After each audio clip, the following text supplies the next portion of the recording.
6 people were killed, whereas 17 were injured, suffering burn injuries in a boiler explosion at a thermal power plant in Cuddalore district of Tamil Nadu this morning. The blast was reported from the government's power plant NLC India Limited in Cuddalore, around 180 kilometers away from Tamil Nadu's capital Chennai. This is the second blast at the power plant in the last 2 months. According to officials, all those injured in this blast were taken to Apollo Hospital in Chennai.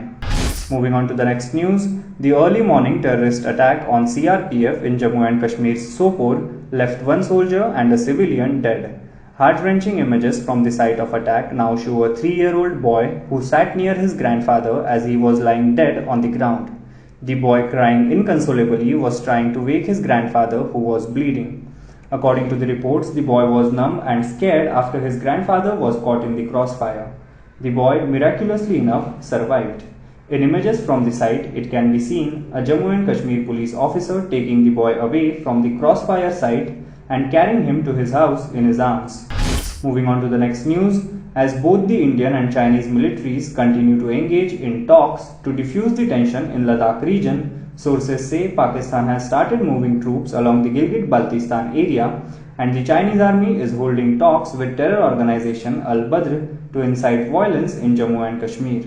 According to sources, Pakistan has moved almost 20,000 additional troops in the northern Ladakh region to match Chinese deployments. Sources have indicated that Pakistan is looking at an opportunity to open a two-front attack on India.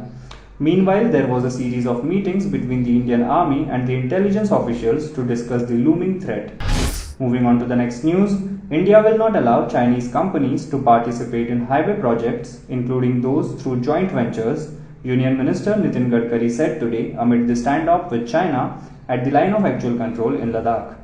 Mr. Gadkari also said the government will ensure that Chinese investors are not entertained in various sectors like micro, small and medium enterprises, MSMEs. Moving on to the next news, the Department of Telecommunications has cancelled the BSNL 4G upgradation tender on Wednesday, according to reports, days after the government told the state-run telecom operators BSNL and MTNL not to use Chinese equipment in 4G upgradation.